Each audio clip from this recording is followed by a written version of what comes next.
Bienvenidos de nuevo al canal.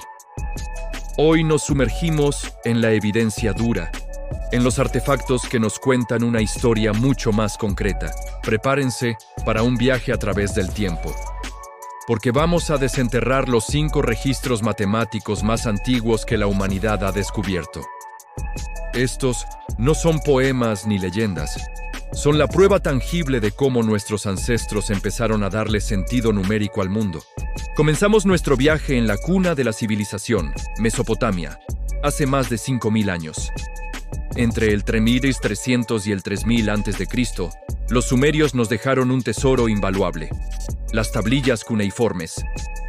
Imaginen un mundo sin papel, donde la contabilidad se grababa en arcilla húmeda con una caña. Estas tablillas no eran para resolver ecuaciones complejas por diversión. Su propósito era eminentemente práctico. Se usaban para contar el ganado, registrar transacciones comerciales, calcular impuestos y medir las tierras de cultivo después de las inundaciones de los ríos Tigris y Éufrates. Lo más revolucionario de estas tablillas es que nos presentan el primer sistema numérico escrito que conocemos. Y no era un sistema cualquiera. Era un sistema de base 60 o sexagesimal. Puede sonar extraño, pero piénsenlo un momento. ¿Por qué un minuto tiene 60 segundos? ¿Y una hora, 60 minutos? ¿Por qué un círculo tiene 360 grados? Sí, son los ecos de los sumerios resonando hasta nuestros días. Ellos entendieron que el número 60 es increíblemente útil, porque se puede dividir por muchos otros números. 1, 2, 3, 4, 5, 6, 10, 12, 15, 20, 30. Esta flexibilidad facilitaba enormemente el comercio y la repartición de bienes.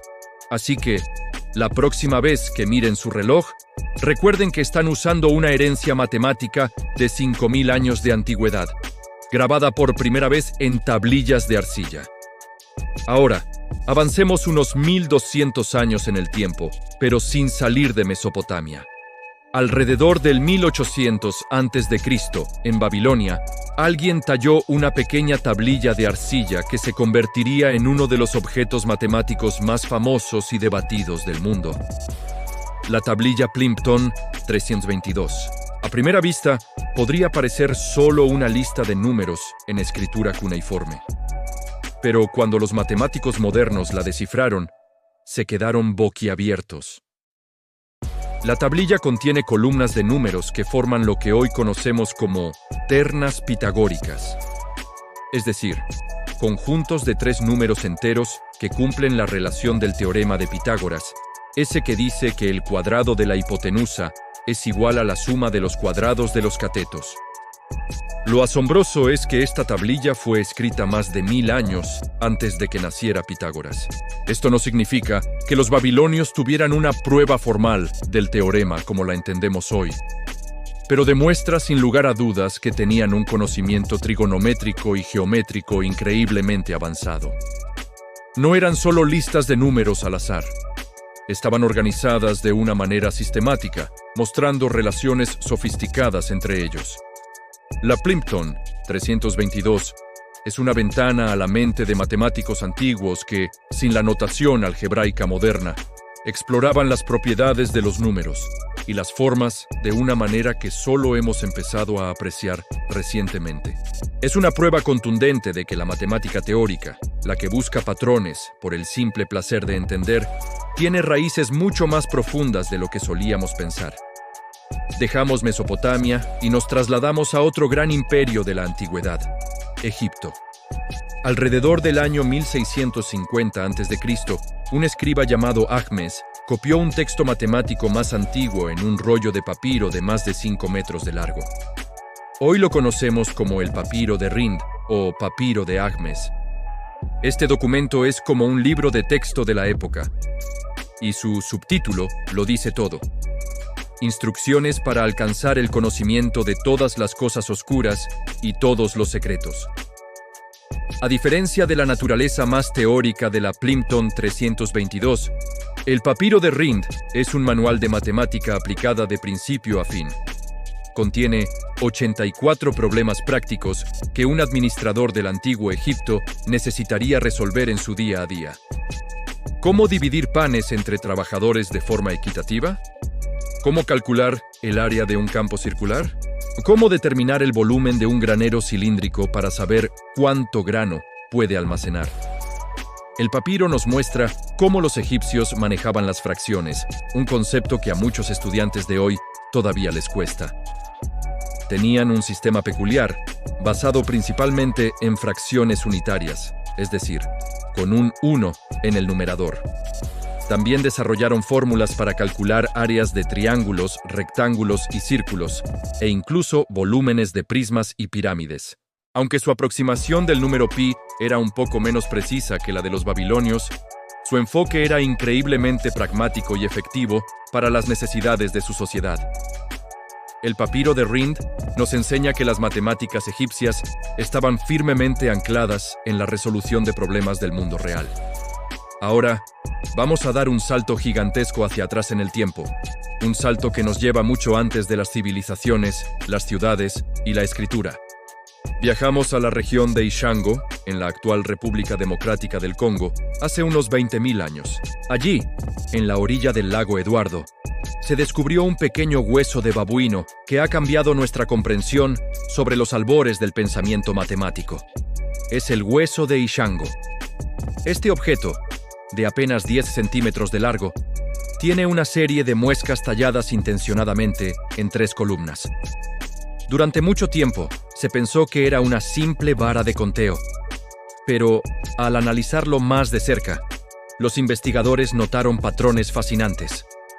Una de las columnas agrupa las muescas de una forma que parece corresponder a los números primos entre 10 y 20. Otra columna muestra duplicaciones como 3 y 6, 4 y 8 y 5 y 10. Una tercera columna parece relacionarse con los ciclos lunares, sugiriendo un posible calendario primitivo. ¿Significa esto que la gente de Ishango estaba haciendo aritmética formal, como la entendemos hoy? Probablemente no. No podemos afirmar que tuvieran conceptos de números primos o multiplicación. Pero lo que el hueso de Ishango demuestra de manera irrefutable es la existencia de un pensamiento cuantitativo y una búsqueda de patrones mucho antes de lo que se creía. Esas marcas no son aleatorias. Hay una intención, una estructura, una organización. Es la primera evidencia física que tenemos de un ser humano que no solo cuenta, sino que agrupa y relaciona cantidades. Es el primer susurro de la mente matemática. Finalmente, cruzamos el Atlántico y viajamos a Mesoamérica para conocer a una de las civilizaciones más fascinantes del mundo antiguo, los mayas. Alrededor del 300 a.C., ellos desarrollaron un sistema numérico extraordinariamente sofisticado, independiente de cualquier influencia del viejo mundo. Mientras que los sumerios usaban la base 60 y nosotros usamos la base 10, los mayas empleaban un sistema vigesimal, es decir, de base 20. Probablemente porque contaban con los dedos de las manos y de los pies. Su sistema era posicional, como el nuestro, lo que significa que el valor de un símbolo dependía de su posición. Pero la verdadera joya de la corona del sistema maya, su mayor innovación, fue la invención del concepto del cero. Representado por un glifo con forma de concha o caracol, los mayas entendieron la necesidad de un símbolo para representar la nada, un marcador de posición. Este fue un salto conceptual gigantesco que muchas otras grandes civilizaciones, como la romana, nunca lograron. El cero les permitió realizar cálculos complejos y registrar números enormes con gran facilidad. ¿Y para qué usaban esta matemática tan avanzada? Principalmente para la astronomía y la creación de sus increíblemente precisos calendarios. Pudieron predecir eclipses, seguir los ciclos de Venus y registrar el tiempo con una exactitud asombrosa. El sistema numérico maya es un testimonio del ingenio humano y demuestra que la genialidad matemática floreció en diferentes partes del mundo, de formas únicas y sorprendentes. Y así, llegamos al final de nuestro viaje y de nuestra serie. Desde las prácticas tablillas sumerias y los problemas cotidianos del papiro de Rind, hasta la abstracta Plimpton 322, el enigmático hueso de Ishango y el sofisticado cero maya, hemos visto la verdadera génesis de las matemáticas. No nació de un genio solitario que tuvo una revelación divina bajo un árbol. No surgió de una fórmula mágica. La matemática nació de una necesidad profundamente humana. La necesidad de contar, de medir, de repartir, de construir. Nació de la curiosidad por los patrones en el cielo y en la tierra. Nació del deseo de organizar nuestro mundo, de anticipar el futuro y de darle un sentido al caos.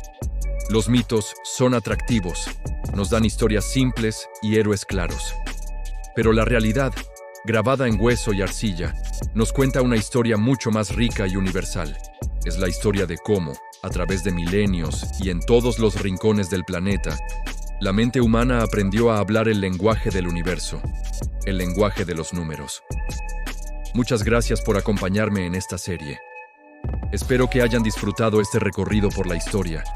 Si les gustó este documental, no olviden dejar un me gusta, suscribirse para no perderse los próximos videos y compartirlo con alguien a quien le apasione la historia y la ciencia. Nos vemos en el próximo video.